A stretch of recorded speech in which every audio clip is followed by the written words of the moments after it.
Welcome back, or welcome if you're just joining us. It's the France 24 debate. We're looking at President Obama's legacy when it comes to whistleblowers and also security, surveillance. We're doing so in the company of Zachary Miller, who produced and who's producing and directing the film Countermeasures, Unveiling the Global Surveillance State, which is out sometime this year. Sometime this year. Sometime this year. Okay, we'll be looking out for that. As well with its journalist Paul Moreira. His documentary for the Franco-German channel Arte is called Syria, the Confiscated Revolution. Welcome back.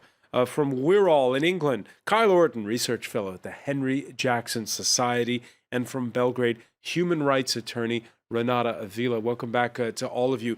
Before the break, Kyle Orton mentioning the accusations flying against the WikiLeaks co-founder Julian Assange. Critics today calling him, for many, a stooge of the Russian government, especially after the leaks put out against the Democratic Party. He's still holed up in the Ecuadorian embassy in London. Last week, the group tweeted, if Obama grants Manning clemency, Assange will agree to extradition despite clear unconstitutionality of the Department of Justice case. Well, in a further development to that, they've put out a new tweet this Wednesday, which says he's still willing to go if his rights are guaranteed. Paul Moreira, the star power of Julian Assange has definitely gone down since the Chelsea Manning leaks. Yeah, it's true. I mean, WikiLeaks has been less visible, and it was difficult to keep up with the pace of the beginning because such a revolutionary way of treating news. Isn't that the key element here? Keeping up with the pace. It seems like nobody's been able to keep up with the pace of this data. The military's not been able to keep up with it, and the leakers themselves have had a hard time managing this new power they have. Of course, but it's also a new thing. You know, Panama Papers was about that. I mean, it's the digital revolution allows you now to have access to massive amount of data, and citizens or journalists can go into it and take out, you know, some interesting stories in the public interest. So sometimes it's WikiLeaks, sometimes it's ICIJ, but I think that this new frame of massive stash of data is going to be here to stay. We're going to have to cope with this new reality. All right, and this new access to loads of data, as we can see, it to a certain degree could have helped to second guess the result in the presidential election in the United States, Zachary. Yeah, well, there are a lot of things that can second guess the election in the United States, aside from the Electoral College possibly being an outmoded institution, aside from the fact that, you know, Hillary Clinton had almost 3 million more votes. We also have the... but those were the rules, okay? Yeah, those were the rules that we played under. And we've had this happen twice in the last The topic 10 here years. is these revelations that really undermined the Democratic Party. Yes, and there's probably more to come. There's all kinds of things out there. I just want... Is it a good thing or a bad thing, this new era of transparency? I think it's a good thing. I think it's a good thing because basically we have a situation now where the government can easily put us under surveillance. So it's kind of a good thing to have, excuse my pun, a countermeasure to have some things be transparent about the government and about people who are you know... Even if in this case, critics say this is something that serves Russia's interest more than the United States' interest in the latest case. I just want the truth to come out, you know? We may find out a lot about Russia, you know, and this kind of thing coming out too. So this particular instance, you know, is one thing. I'm talking about just in general. In general, transparency is better than having things too hidden.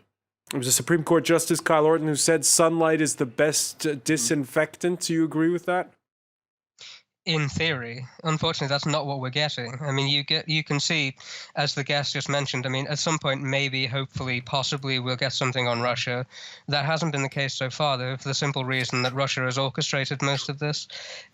This new era of transparency is nothing of the kind. It's a new era of disinformation, and it's extremely dangerous because, I mean, your guest said that our governments can just spy on us and can just monitor us for no reason. I mean, that isn't true. That's not what the NSA revelations themselves showed. So I don't think that this brave new era of transparency is going to serve the cause of freedom at all. I think it will serve some fairly hostile and dictatorial governments around the world. Your thoughts on this, Renata Avila, because I've had lawyers on the show before telling us how when it comes to how the law keeps up with the digital age, we're way behind the curve. Yes, I agree that we are way behind, and not only law, but also we do not know yet as a society, like half a billion people, like half of humanity is still not connected, but slowly getting connected and being recipient of this vast amount of information and knowledge. It's not only the data dumps, but now as humanity, now people everywhere, regardless the income or regardless the find universities that they might have access to or not, have the opportunity to have a more critical, well-informed view about what happens in the world, what happens in their country, and how information affects them. That's one of the great contributions of Chelsea Manning. Like her whistleblowing enabled and confirmed many of the things that people, not just to move a little bit away from just the US centrism of this debate, shed light into corruption in those rogue countries that are all that you mentioned before. So in that sense, I think that we are entering a new era, and we need to we need to strengthen our human rights frame for all, and have better protections, universal protections to defend not only democracy of a country, or not only to put us in two sides. I think that it is a process where the superpowers have to be a little bit more humble and prepared that people who the West have systematically oppressed are about to come online, and will be able to expose the gross human rights violations that the West has inflicted in so many countries. So, Paul Moreira, Renata Avila, making the case for a global legal framework for all of this, for more transparency, but it doesn't look like the news cycle is going that way. I don't think now we are able, even though it would be great,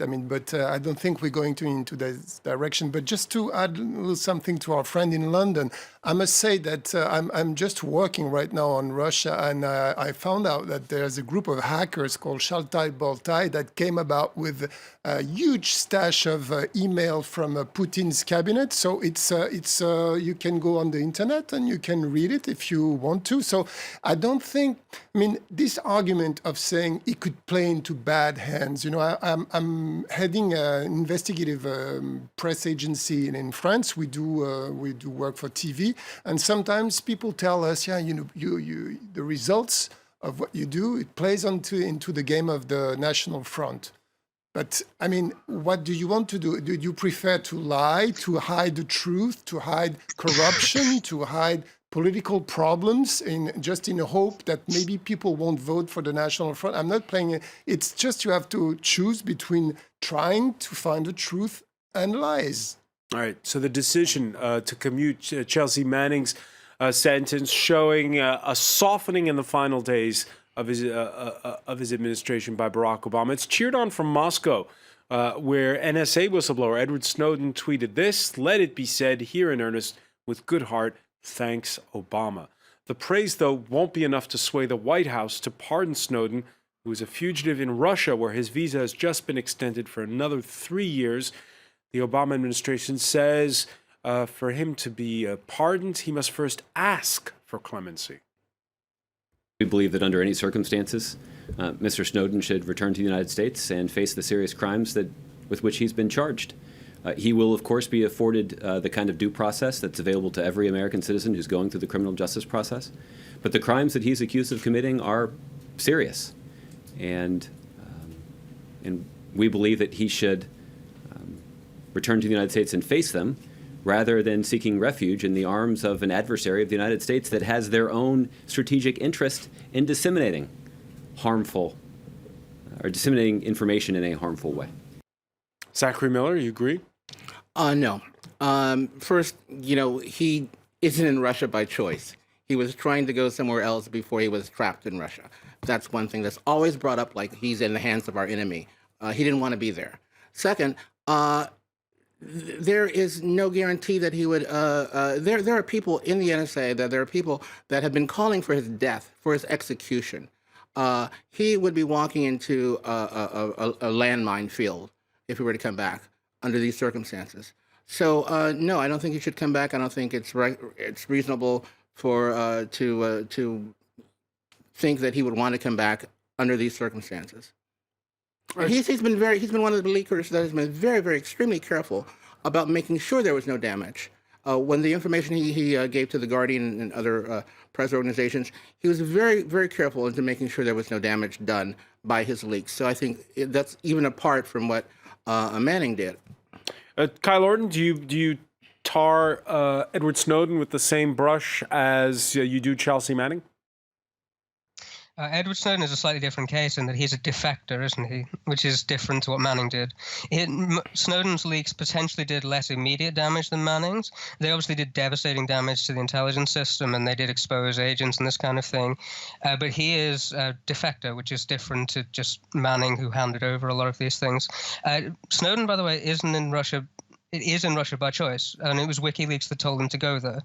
He was never intended to go anywhere else. I mean, the story he's put out about the passport being cancelled on the way to Moscow and him having no choice is simply a fabrication. There was a plane that was grounded of, I believe it was the Bolivian president, because they thought he might be on board that plane. I mean, he really did seem to want to go to Latin America at some point.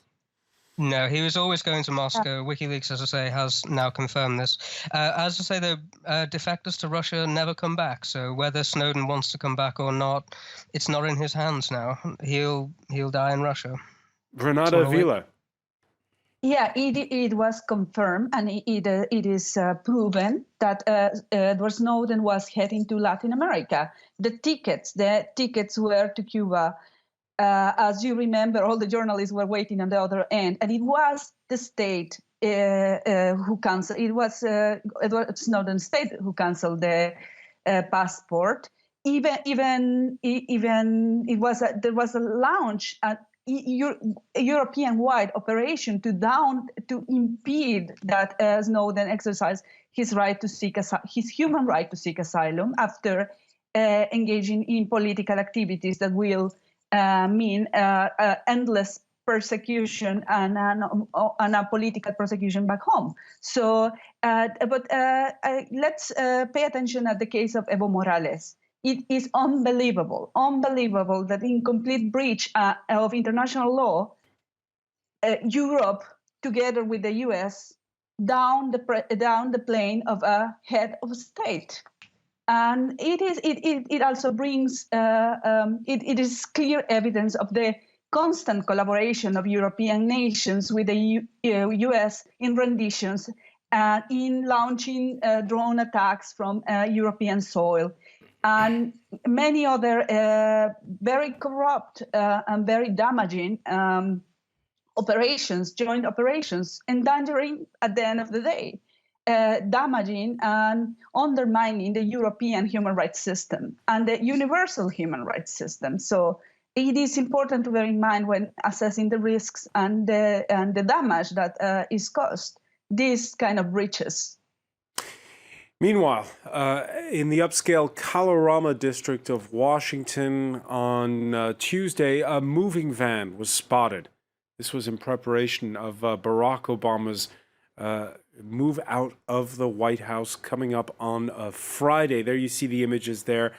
When it comes to security and surveillance, Paul Moreira, we talk about Obama's legacy, right? And we've talked in this show about how there's been a big learning curve, not just for the president, but for the whole world when it comes to new ways of doing warfare, new ways of spying, and new ways of getting information out.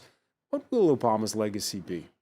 Well, I don't think we can say it's Obama's legacy. I think it's the way society, technology, communication technology has developed so far, and Obama has just followed the trend. I mean, the Russians are as much setting the pace of this evolution and this situation than Obama. I think nowadays we live, it's true, in a world where information war, cyber war is definitely probably the major battlefield of the future, and I don't think it's linked with Obama. It would have been another president. It would have been exactly the same thing. It's our new world.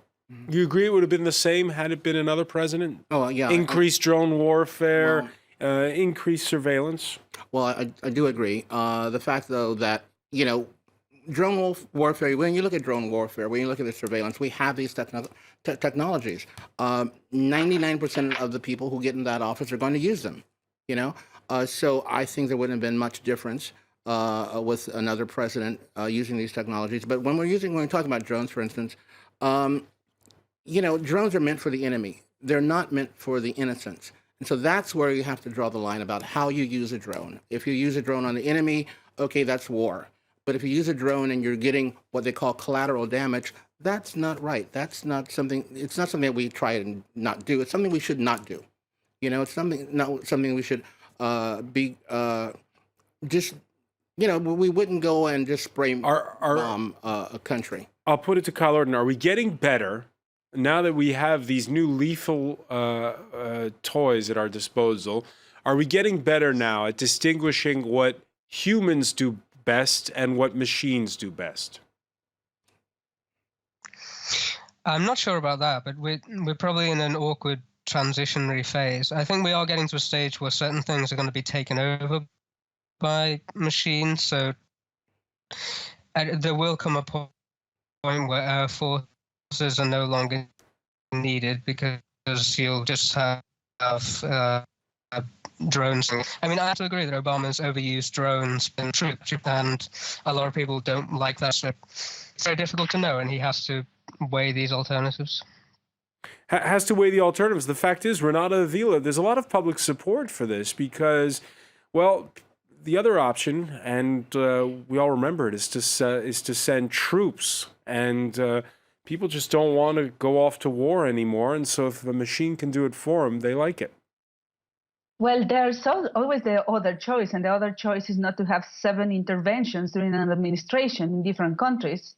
I think that by engaging in diplomatic dialogue, effective diplomatic dialogue, instead of armed interventions in foreign soil with total immunity that is acquired by basically bullying parliaments, national parliaments, to shield them, the soldiers and the operatives with total no responsibility and labeling crimes as war crimes as collateral damage.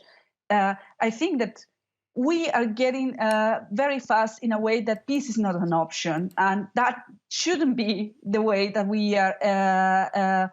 That the U.S. diplomacy, Russian diplomacy, Chinese diplomacy is being just the third choice, and the first choice is always intervention, armed intervention. And we have, as humanity, we have serious problems to worry about.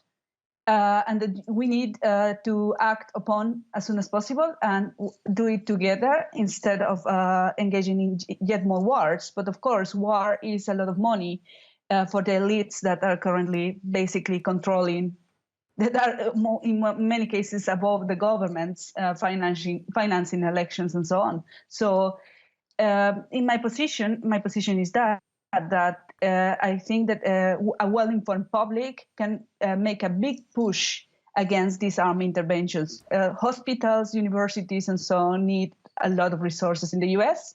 and as well in so many countries. And I think that less inequality will bring us more peace than more drones and sophisticated machines that to kill.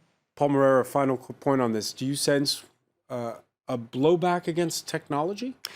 Well, two journalists in my agency did, Benoît Bringer and Jean-Baptiste, did a documentary on drones. And I discovered through their investigation that the next step with drones is going to be software that will identify the license to shoot. Because, you know, nowadays it's people in Nevada, they watch through cameras and they decide to shoot or not.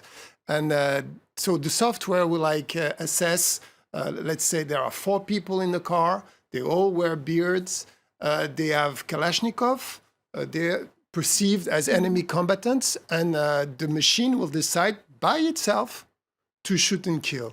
And that's going to be in the next years, and I think it is very scary because in certain countries, wearing a beard and a Kalashnikov is like wearing a shoes. You know, it's all right. It's cultural. That is a scary prospect. Paul Moreira, I want to thank you. Unfortunately, we're out of time. I want to thank Renata Vila for being with us from Belgrade, Kyle Orton from Wirral, and of course Zachary Miller. Stay with us though. Our Media Watch segment is next.